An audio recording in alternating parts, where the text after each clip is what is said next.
Greetings, people of the internet. I'm Scott with Serkworks Art Labs. Welcome to the underground laboratory where we create robots, aliens, zombies, and other imminent threats to humanity. We also create comics. We are in the middle of 100 days of making comics.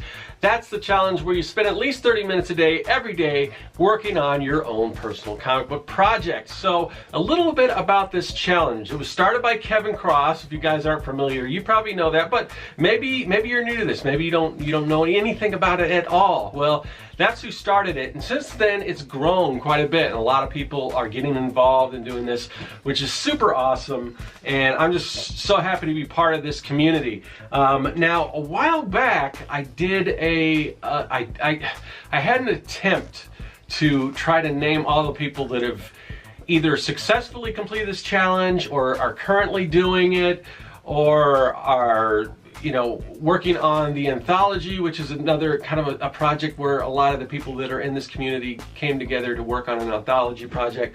So I tried to mention all those people, and I knew I was going to leave some people out, and inevitably I did. I left people out. So and also since then there are some new people who have joined the challenge and everything. So I want to again, I want to mention some people here, and I will leave the links in the description to the people I'm going to mention right now, plus all the people that I mentioned before. So now people are probably starting this challenge all the time, and it's very hard to keep track. So if you're doing this challenge and I haven't mentioned you before and I haven't mentioned you today, let me know, and I will try to correct that and let everyone know that you're doing this challenge.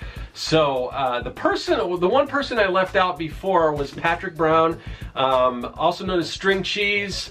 He's doing the 100 Days of Making Comics anthology project. He's working on that, and I'm trying to remember, he completed the challenge before. I think he got pretty far with it. It's hard to remember, so there's a lot of people, but anyway, I neglected to mention him before, so you'll be able to check him out in the description. Let's see, who else? People that have started recently since the last time I mentioned. Cobra Illustration, he's somebody else that's doing it. He's doing a bang-up job. It's really cool, because he was somebody that always commented whenever we're doing the Artcasters, which is another show I do with Kevin Cross and Jeff Lafferty and Joshua Kimball.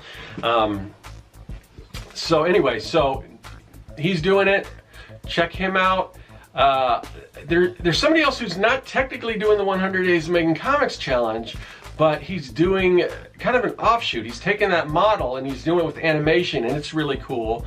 And his name's Corey Kerr, so check him out. His link again will be in the description. He's doing, like I said, he's doing the same thing but with animation, and man, his videos are pretty cool. The stuff he's working on and what he's animating, it's really cool. So I mean, you can take this idea and you can switch it up and do whatever you want. I mean, you can do it with whatever discipline you want, whether it's comic books or maybe it's logo design or whatever, 100 days of making logos or whatever you want. I mean, but anyway, so those are a few people, but the thing that's really cool is Will Terrell, who, if you've been living under a rock, maybe you haven't heard of him, but he's got a huge following on YouTube, and he's kind of been absent for, over a year, and I didn't know if he was going to come back to YouTube, but he did, and now that he's back, he is doing the challenge as well, so that's awesome.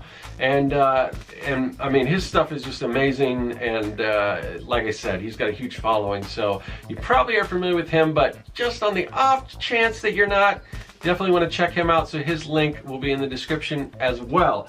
So back to my challenge. What is it for? What's the comic book that I'm working on? It's Young and the Dead. This is the current issue. It's a kids versus zombie story. It's like Goonies meets Night of the Living Dead. It's kind of in that genre. It takes place in the 80s about a bunch of kids in a zombie apocalypse. It's a whole lot of fun. But this issue 3 right here, this is available on my website at serkworks.com, as well as issues 1 and 2. I'm working on issue 4 right now for the challenge. And let's see, where are we? I think we're at day 44. So we got the big Sharpie, the big pad of paper, and we're gonna write down the day. Day 44, just so we can keep track where we're at.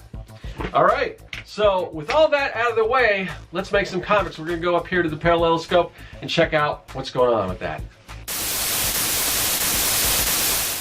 Okay, welcome back to the home studio. So yesterday we started inking page number 1, Young and the Dead. That's gonna continue today. That's what I'm doing today. Still only able to put in those 30 minutes a day or so. So hopefully when we get like closer to a weekend or something, I'll be able to put in more time. But right now it's pretty difficult. But you know, that's the challenge. Put in at least 30 minutes a day. And if you can, do more. But right now we got to get back to inking. So let's do that. All right, we returned to inking page 1, and I'm trying to kind of determine how long this has taken me, because I'm still working at that, you know, bare minimum that the challenge requires, at 30 minutes a day.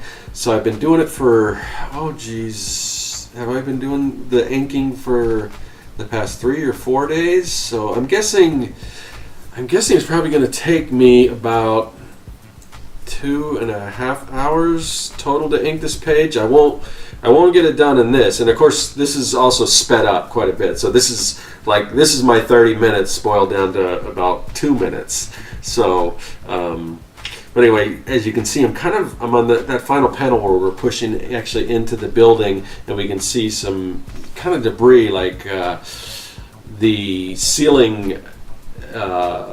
It's like an acoustical ceiling where like you would see in an office, where it's got the light fixtures, and that's kind of like falling down, and some of the T-bar or cross T's or whatever you call them from those acoustical ceilings. I actually, a long time ago, I used to install those with my ex-father-in-law. Had a business doing that kind of stuff. So it's always good to pay attention to stuff like that, because you never know when you're going to have to draw something like that. So it's always good to kind of pay attention to your surroundings. I'm not always so good at that. Like, I kind of have tunnel vision when I'm driving or when I'm walking around. I don't pay attention to all those little things, but I really need to start to, unless I make it a point to do that. But it's kind of a good tip just to pay attention to all these little things, how they work, because you never know. I mean, I've drawn so many things in my life that that if I would have paid more attention would have came in handy. But so I think it's gonna be close to getting wrapped up with the microns. I think tomorrow I'm gonna go ahead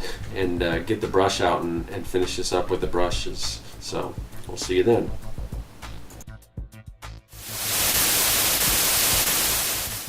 All right, we have returned to the lab, and it's time to say goodbye to day 44. Let's pull that off the big pad. Let's crumble it up and see if I can make it right in that basket. And I'll see you tomorrow for day 45. That is all. Hey everyone, you've seen the process. Now you can check out the story. Issues 1 through 3 of Young and the Dead are available at my website at Serkworks.com. Also follow me on social media at the links listed below. Subscribe and check out some of the other videos in the series. There's much more to come.